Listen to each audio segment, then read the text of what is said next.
The CBS Radio Mystery Theater presents...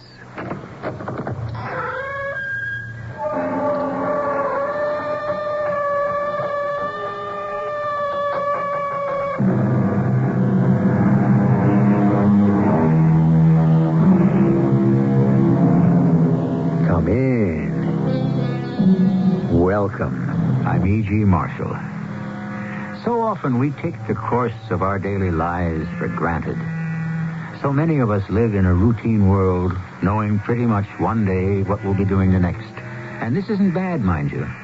But every now and then, something stops us short. Witnessing a dramatic auto accident. Seeing a building collapse in flames. Well, our story isn't about such disasters, but Doug Watson, our hero, is in for what we might call the shock of his life. Doug, you'll undoubtedly be back with your wife again, as soon as we rejoin the outside world. And when will that be? I don't know. As soon as you help us to do so. And just how am I supposed to do that? Well, I assume you know. You came to us through this terrible invisible curtain that shrouds us. We're expecting you to lead us out.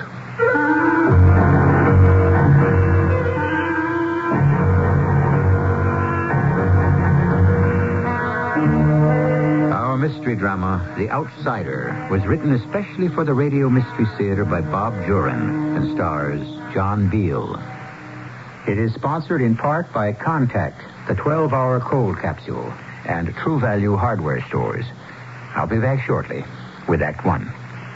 Take your Contact, take it now. Give your cold to Contact. Before you choose a cold medicine, you should know that no cold tablet, no cold liquid has found the way to give you Contact's continuous relief. One Contact works up to 12 hours. Helps relieve all your congestive symptoms. All day, all night. That's the wonder of Contact. Give your cold to Contact. Take only as directed.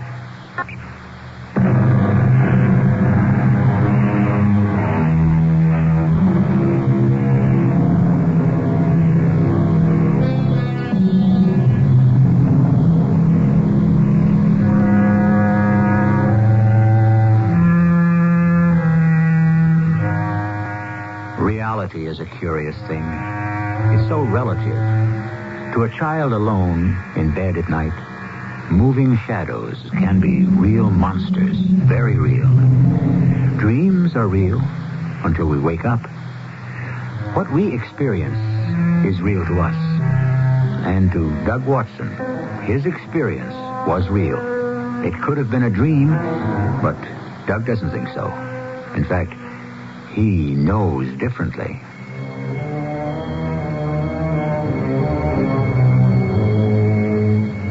I sit here with this curious stone in my hand, unbelieving.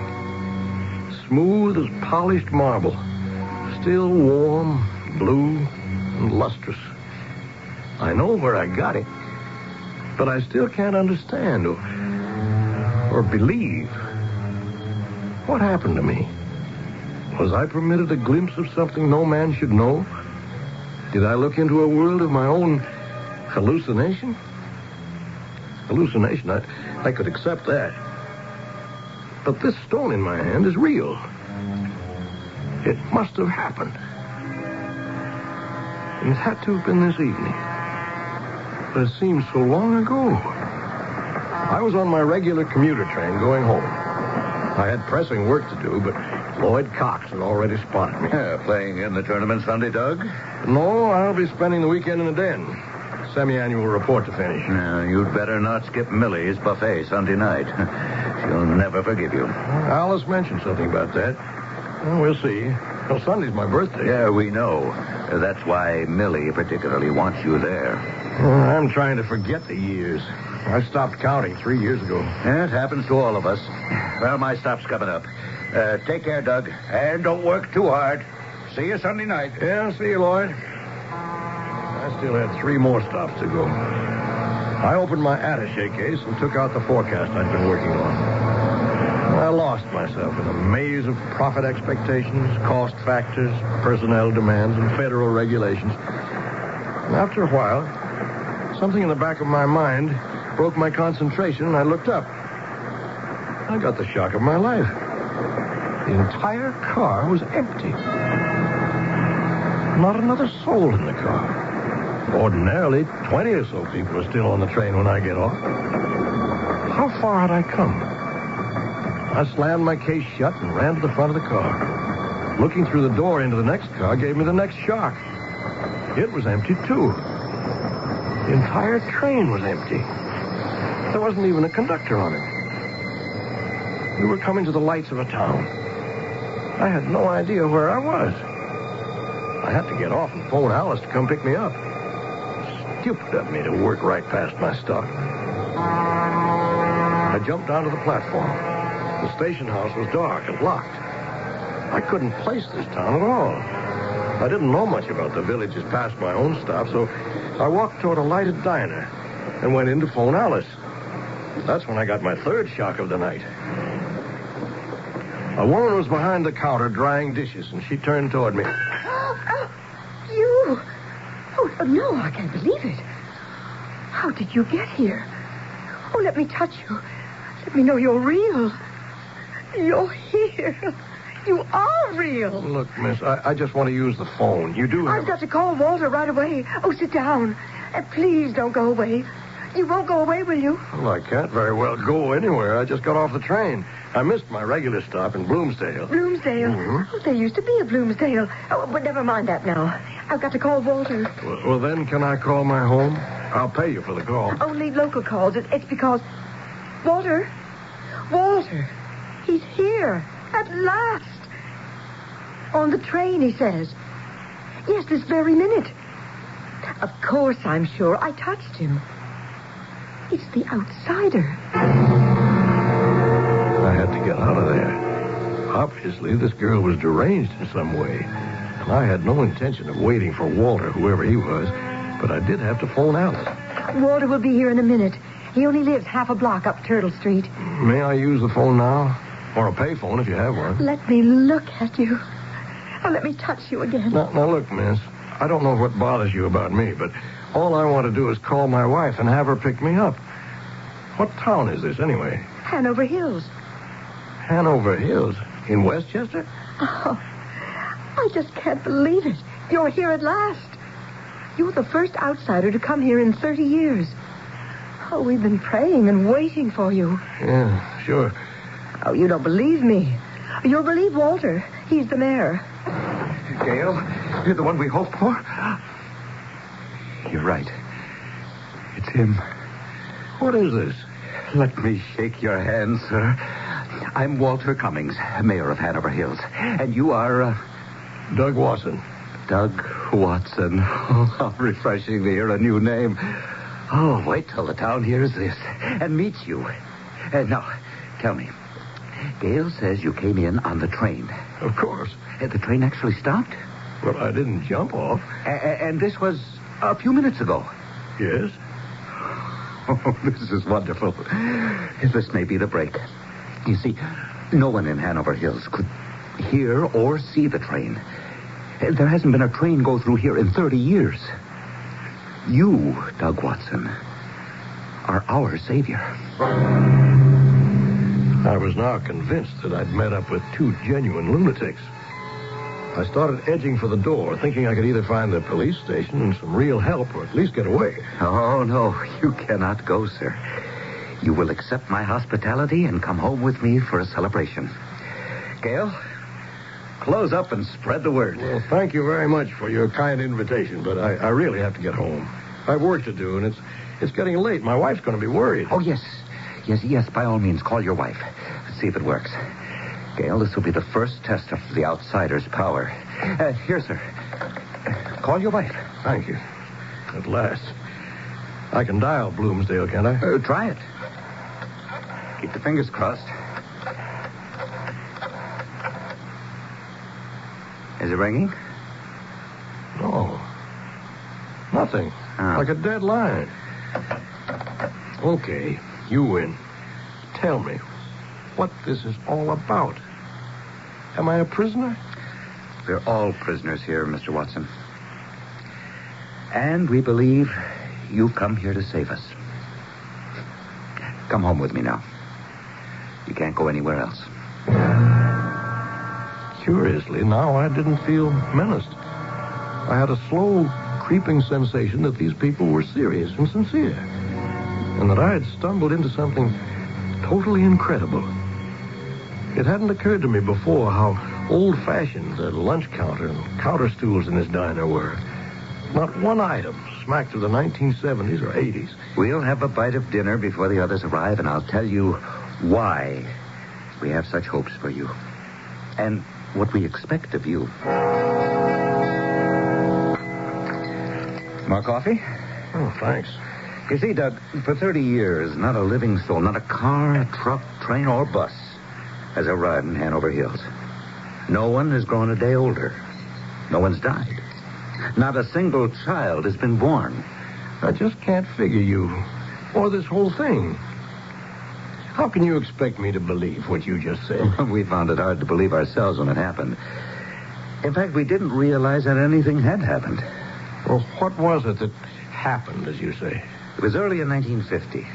The government was involved in underground nuclear testing, but far, far away over in Nevada. Yes, I remember. But one afternoon in June, we felt a terrible rumbling underground.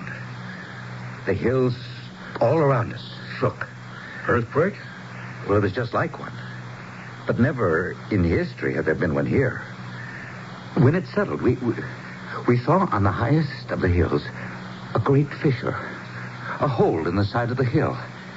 And from it came a curious vapor. Underground gas, no doubt. We have no idea what it is. Is? You mean it's still there? You'll see it tomorrow. It's been emerging for 30 years. And you'll see more things tomorrow that I think will surprise you. Things we've grown accustomed to.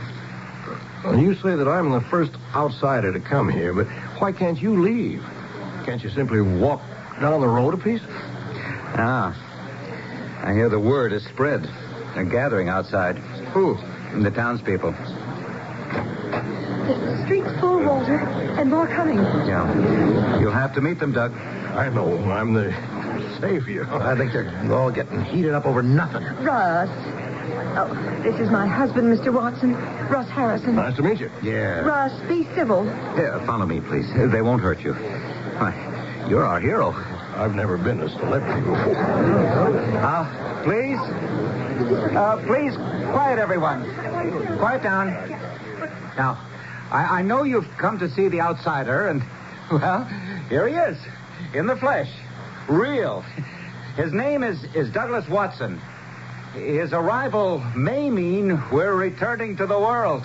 Now, I say may because we must not get up false hopes. He's the first outsider, isn't he? It means we're finished with this thing? Well, that's possible. And we all want to believe it. But we'll just have to see what happens. How about a word from you, Mr. Watson? Yes, speak to them, please. Well, I don't know what to tell any of you. I don't understand this any more than you do. Maybe a lot less. I got off a train, and here I am. Your mayor here, Walter, was explaining something to me earlier, but I don't know the whole story. Well, that's about all I can say. All right, friends. You can go home now. Mr. Watson and I have some work to do, but as soon as we see positive results, you'll all know it. You'll see it and feel it. Is there anything Russ and I can do, Walter? No, why don't you run along, too? Mr. Watson, you'll stay here with me tonight. I have plenty of bedrooms. Good night, Walter. Mr. Watson. We'll see you tomorrow. Good night. Good night. You know, I was going to ask you, why can't you just leave? There are roads in and out of town, aren't there? Yes. Well, hasn't anyone tried to go to the next town? Call people up on the phone? Of course. And what happened? You'll find out tomorrow, Doug. Tomorrow, when it's daylight, I'll take you around Hanover Hills. But what about my wife? She'll be frantic if I don't even call. Yes, it's unfortunate, but I'm afraid you can't call her. Our phone makes local calls only. We've never been able to dial a number outside the town. Nor have we ever had a call come in. You saw what happened when you tried to call from the diner. Well, I'll have to go along with it, I guess. But be encouraged, as we all are. You'll undoubtedly be back with your wife again, as soon as we rejoin the outside world. When will that be? We don't know. As soon as you help us to do so. And just how am I supposed to do that? Well, we assume you know. You came to us through this terrible invisible curtain that surrounds us. We're expecting you to lead us out.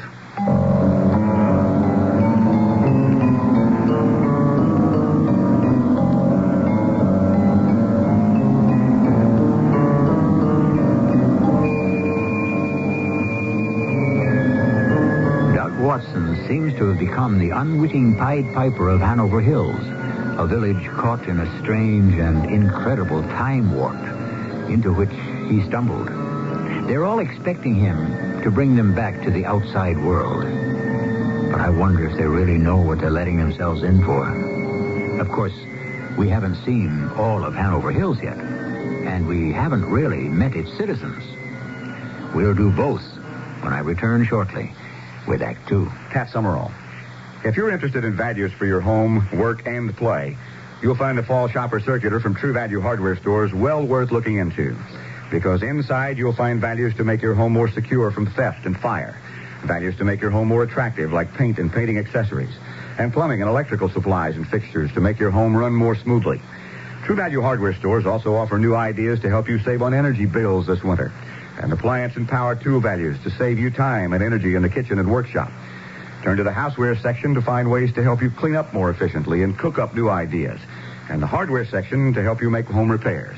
See hundreds of values for your home, for work, and play in the Fall Shopper Circular from participating True Value Hardware Stores and home centers.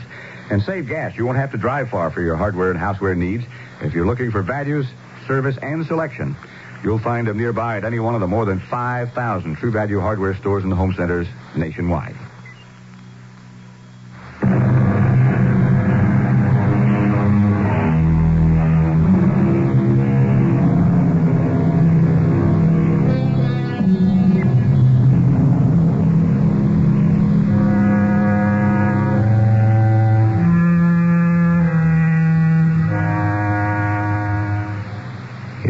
Now to return to Hanover Hills, that curious town that claims to have lived in suspended animation for 30 years.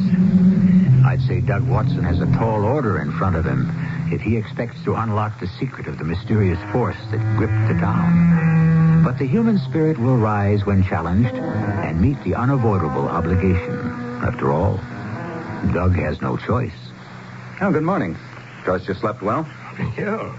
Much to my surprise, with all this on my mind. It's a beautiful day. Perfect for showing you Hanover Hills. Well, I'll have to admit I am curious.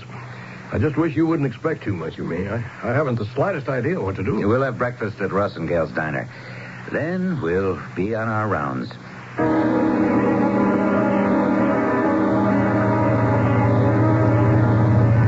Your car's in fantastic shape for a 49. How do you do it? It's never changed. Nothing's ever worn out. Nothing ever does in Hanover Hills. Oh, I polish it regularly, though. Well, what about gas and oil? You said no trucks have ever come in here. Where'd you get it? Pumps are always full. Ed Hanley runs a filling station. Oil and gas are always there. We gave up questioning it long ago. And electricity and water. Abundant supply. Well, what about food? Fields are always full of fresh vegetables. In summer, of course. The shelves of the supermarket never go empty. Nor the meat freezers. And you want to change all this? It's utopia. Not really, Tug. You'll soon see. Is that the vapor you're talking about up there on the hill? That's it. It's much farther away than it looks. It comes from that black hole in the side of the rock. Like a deep wisp of steam. Disappears into the air. Well, like I started to say last night, can't you just take the main road out of town? Rather than tell you what happens, I'll show you. We're now on Route 52. Runs north and south, supposedly to New York City. Right. I take it into the city myself from Bloomsdale. In fact, if we keep going south, we should come right into Bloomsdale. Look up ahead. Nothing but fields, huh? Yeah, we seem to be leaving the town behind. Oh, we are. Or better still, exactly as you put it, we seem to be. And we're not? Notice how the road curves up ahead? Yeah. Wait till you see what's around that bend. We rounded the bend, like you said, and there in front of us was the main street of the town we just left. It seemed impossible. We'd driven more than a mile in the opposite direction. The railroad station was on the right, and the diner just ahead of us. Not a single car on the street was more recent than a 1950. Walter pulled up in front of the diner. Like this with every road into or out of the village. We always end up right where we started. Well, shall we have breakfast? Oh, you're still here. Oh, I thought last night was maybe a dream. Oh, he's very much here, all right. Tell Russ to get some eggs over easy going.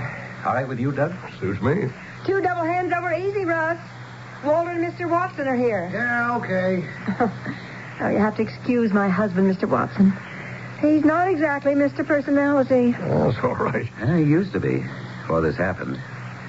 It affected lots of people in different ways. That's putting it mildly. You see, we know it's 1980, but we have no idea what the world is like.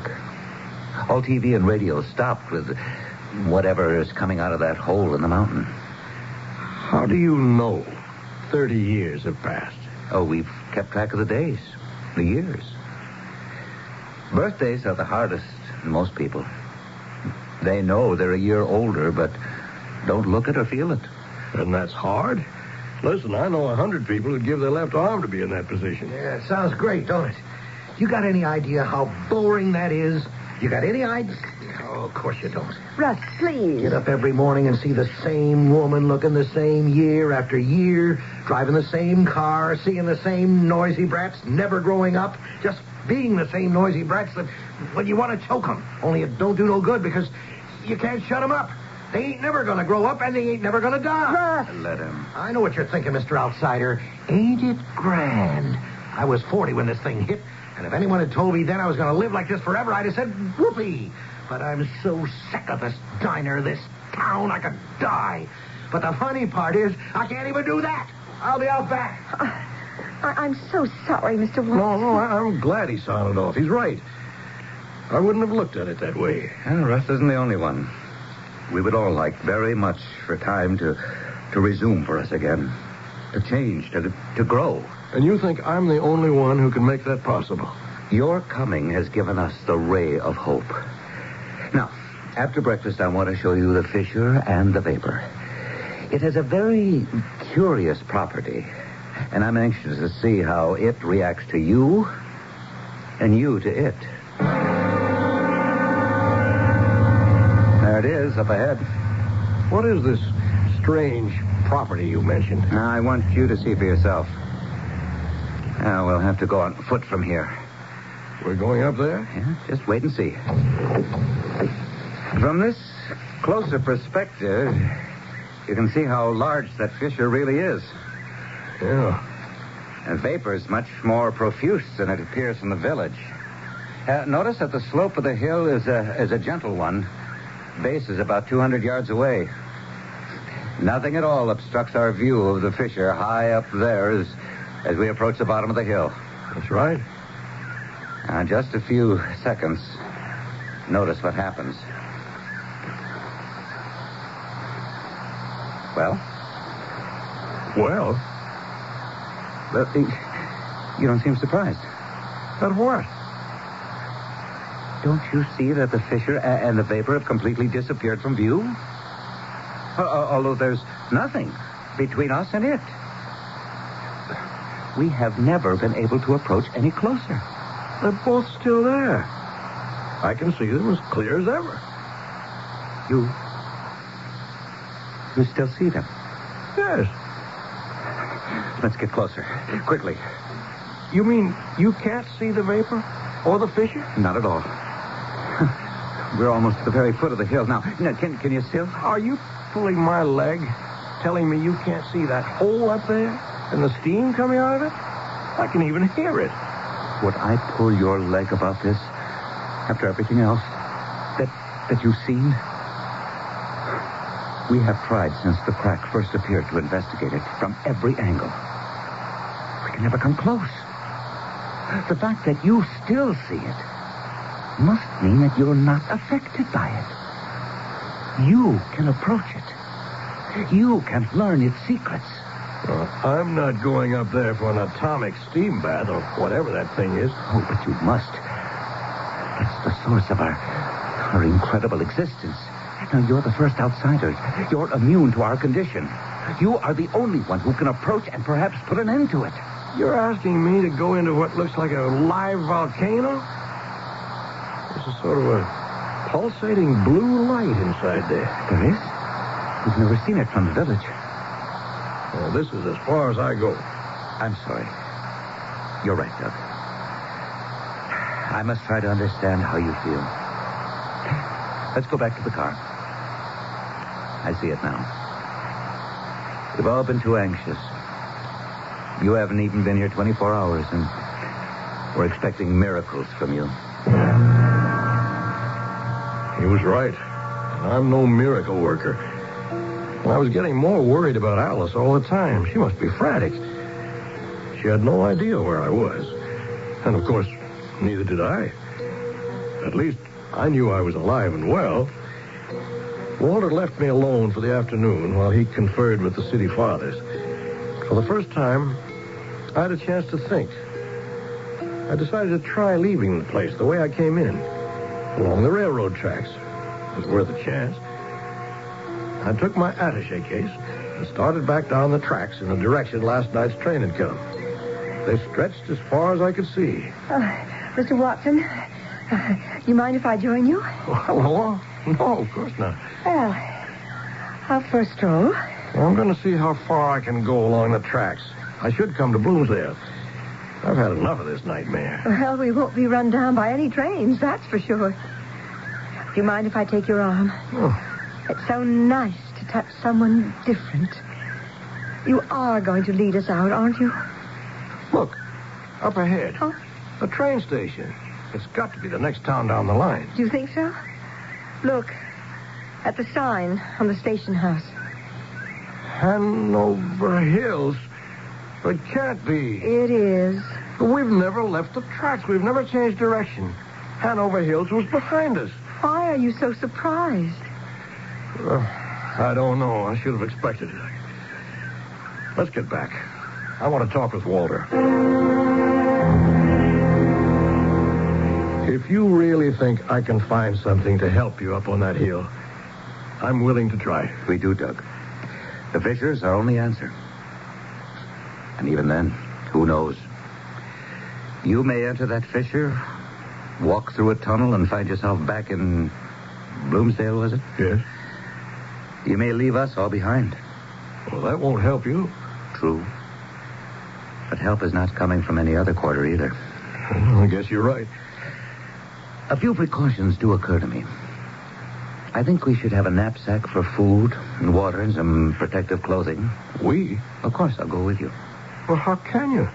Well, even though the fissure is not visible to me, I can still accompany you. Well, I'm ready. We'll go tomorrow. Well, why wait? It's mid-afternoon now. I think we should start early in the morning. And we have to get our things together. Tomorrow we'll drive to the foot of the hill and see what we shall see.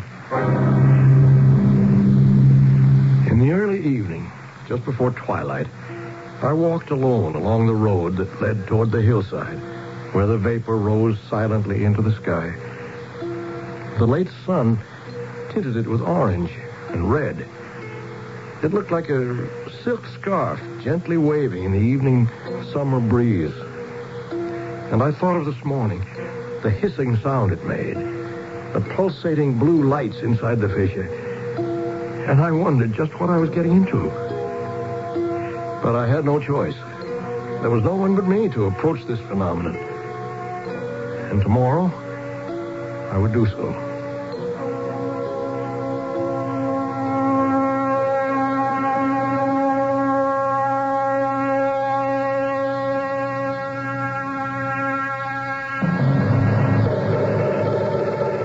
Doug Watson seems to have found the fountain of youth, a land where no one grows older, nothing wears out, and nothing changes. But no one seems happy about it. Of course, Doug himself really ought to get back to Alice and the family if he can. What lies inside the fissure in the hillside with the strange vapor and the blue lights? We'll find out when we go along with Doug in Act 3.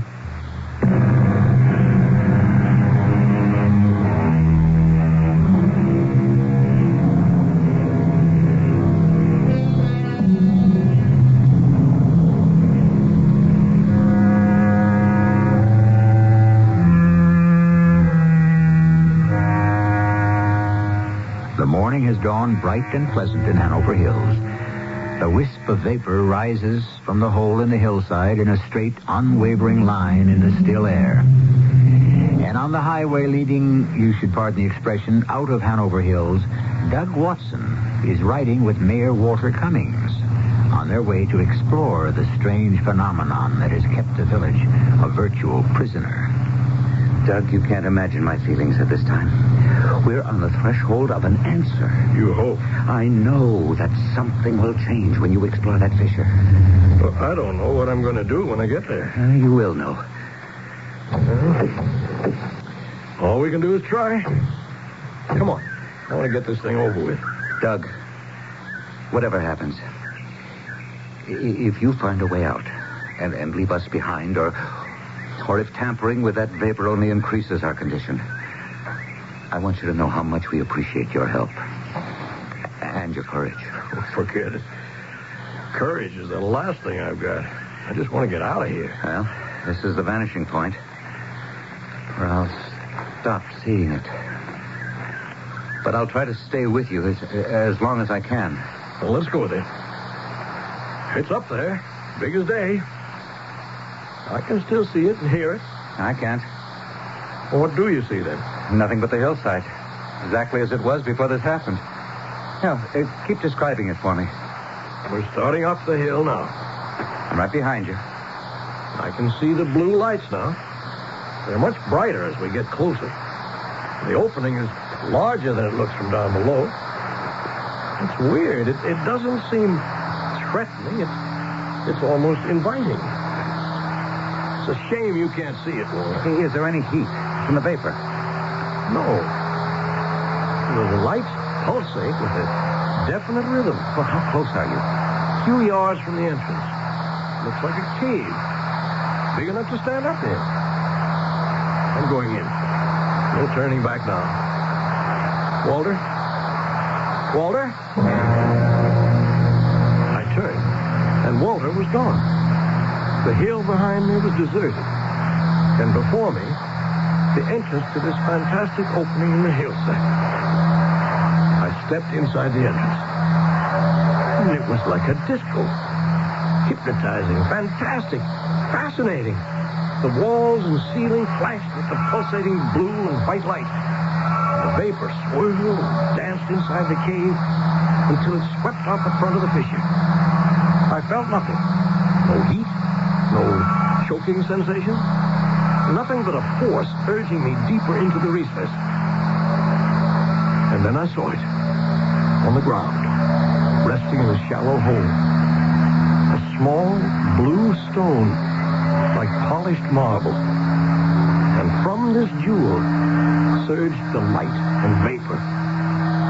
This was the source of Hanover Hill's predicament. But where had it come from? The earth obviously upheaved it during the quake Walter had described. Hypnotized, I was drawn closer.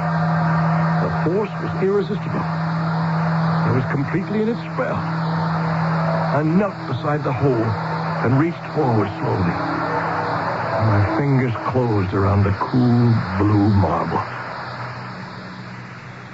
I knelt alone in darkness, stillness. In an instant, The lights and the vapor had stopped. And ahead of me, I could see the daylight at the opening. I hurried outside. The morning seemed just as I'd left it, bright and beautiful. The hillside and the road below were empty. Walter was nowhere in sight. I started down toward the road and looked back. There wasn't a trace of the fissure I had so recently explored. The hillside was as unscarred as it had been for centuries. I scrambled the rest of the way down to the road. I heard it before I saw it. Coming from the south toward Hanover Hills was a small delivery truck. I waved and shouted, and the driver pulled to a stop. Hop in. How far are you going? Into town. Your lucky day. I got a couple of deliveries there. Yeah? Baked goods, I see. You know this Hanover Hills pretty good? A little. Why? Never been there before. You know where the diner is? That's my first stop. Yes, I think I can show you where it is. But right now, I'm not too sure. Town ain't all that big, is it? No, it's not. So where are you coming from? I'm up the line. Bakery's in Mount Vernon, but I deliver all over the county. You sure you got a delivery in Hanover Hills? What's the matter with you? Would I be asking if I didn't? Right there on the dash. See them slips? Top one says Hanover Hills. Diner, handy food store, and landmark hotel. How come you never delivered there before? Never had an order that I know of. I only been working for the bakery a couple of months. Hey, we're coming into town. Which way do I go? Straight ahead. I'll tell you where to turn. It's right across from the railroad station. Holy Moses. You sure there's anyone living in this place? He had a point. The place was the most run-down-looking town I'd ever seen. The nice row of houses that only yesterday were so clean and neat were in complete disrepair. Paint peelings, vines all over. The street was cracked and broken. The gas station was deserted. The roof sagged and the glass on those old-fashioned pumps was broken. We parked in front of the diner, and I held my breath as we got out of the truck. First-rate bakery. Anybody here? Hello? Anybody here? Yes? I'll take it. Oh, thanks, ma'am. Just sign here. Say, how do I get to the handy food store? Just 2 blocks down the main street. You can't miss it. It's half gray and half fresh painted white. Oh, okay. Thanks, ma'am. See you again on the next order. So long, buddy. Good luck. Doug! Why, I didn't see you standing there. You came back. We were wondering. Gail? Oh, what's happened? You've aged so. What happened to the village? Well, we caught up with 30 years. You did it, Doug.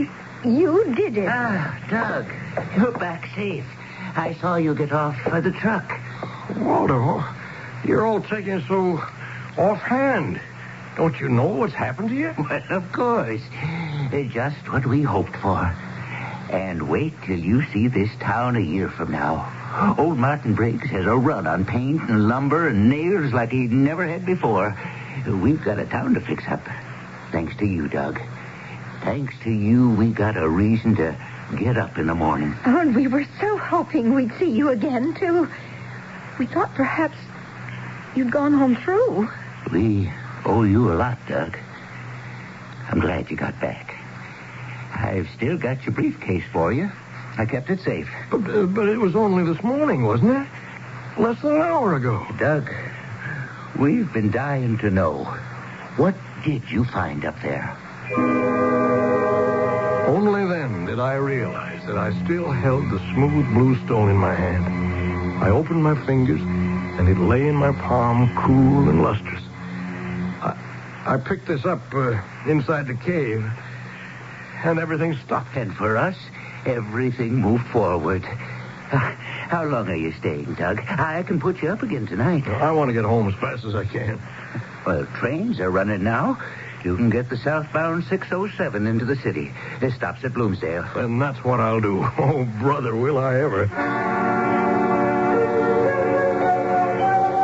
Yeah, here she comes, Doug.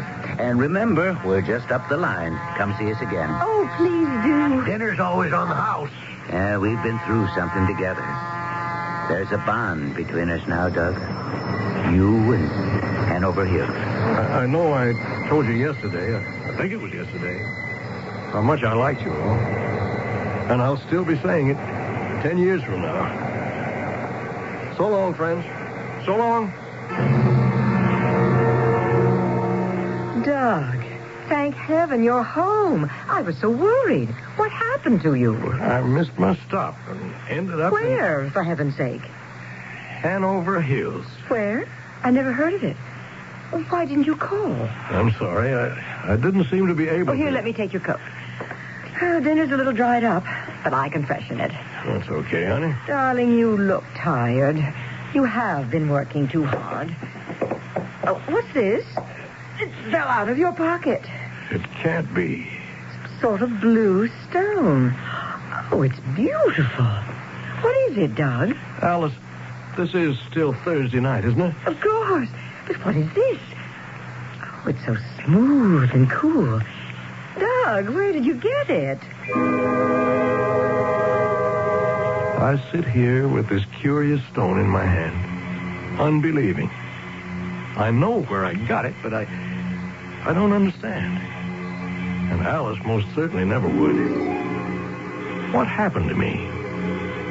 Did I look into a world of my own hallucination? No. This stone in my hand is real. I'll keep it, always. And when my spirit wearies, I'll remember. I'll remember, and I'll love life more.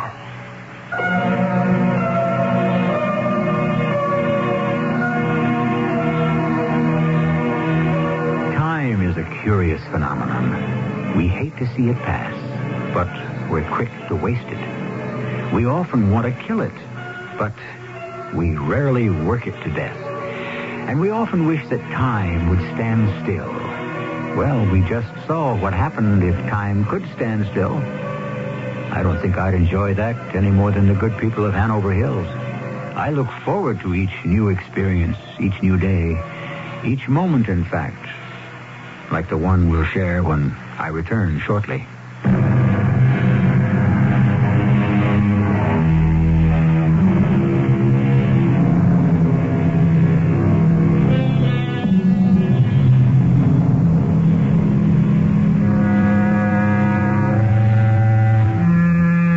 Tomorrow brings something new and exciting into your life. Variety is the spice of life, and change is inevitable. When things get you down and everything seems boring and monotonous, just remember, it won't always be that way. There's another day, a bright day on the way, even if you happen to live in a place called Hanover Hills. Our cast included John Beal, Joan Shea, Ray Owens, and Robert Maxwell. The entire production was under the direction of Himan Brown. Radio Mystery Theater was sponsored in part by True Value Hardware Stores and Contact, the 12-hour cold capsule. This is E.G. Marshall inviting you to return to our Mystery Theater for another adventure in the macabre. Until next time, pleasant dreams.